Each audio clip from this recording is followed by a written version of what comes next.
Welcome back. An arrest in the Jeffrey Epstein case is shaking up the British royal family. Police took Andrew Mountbatten-Windsor, formerly known as Prince Andrew, and the brother of King Charles into custody on what happens to be his 66th birthday. And while the former prince appears in Epstein file documents and photos, today's arrest is not related to his alleged encounters with young women in conjunction with Epstein. Instead, this investigation centers on his activity as a British trade envoy and accusations that he shared confidential information with Epstein. And joining us now is BBC News correspondent Tom Symonds. Tom, thank you so much for your time today. We really appreciate it. Tom Symonds, I should say. I want to make sure I get your name correctly. I want to get to our first question for you. Do you know what led up to this arrest? Well, it was the latest, I think, release of files by the Department of Justice, files that went into some detail in their communications between the former Prince Andrew, now Andrew Mountbatten-Windsor, and Jeffrey Epstein. Prince Andrew, as he was then, was appointed a trade envoy by the palace with the aim of getting trade deals for the UK around the world. And it is alleged that some of that information that was involved in that trade envoy role was passed to Epstein. For example, information about the visits he was doing around the world and potentially sensitive, investment-sensitive material. Now, a smaller police force outside London, Thames Valley Police, said it was going to look at whether there should be an investigation, a scoping exercise. That has now happened, and it's likely that that police force took advice from prosecutors in the UK.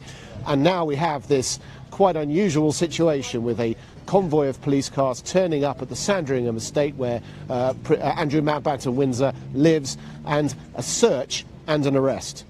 And Tom, is it fair to say that this is unprecedented in modern British history?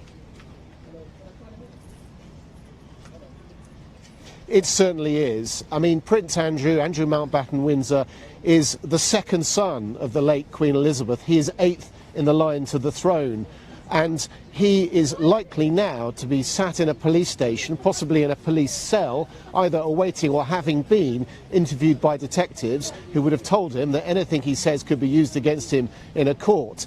And also, his 2 properties are likely to have been searched by police, probably still being searched by police. It is also likely, crucially, that his phone and his laptops have been taken away and that all of his communications are being looked at by the police. And that is unprecedented.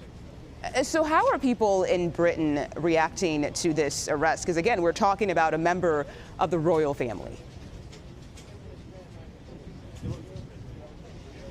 Well, it's a massive news story here. Where I'm standing, there are now news crews all the way along this section of the area outside Buckingham Palace. Lots of people who aren't involved in the news business have been coming and watching what's going on. And those that we've spoken to have been talking about the fact that they feel it is right that there is an investigation where there are allegations, and also that Andrew Mountbatten-Windsor doesn't appear to have been treated any differently to any other member of the public who might be under police investigation. We know that the palace, the king, was not told before this police raid effectively happened, and we also know, because he said it previously and he said it again today, that he fully supports the police in their investigation. All right, we'll see what comes next. Tom Symonds with the BBC, thank you so much for your time today.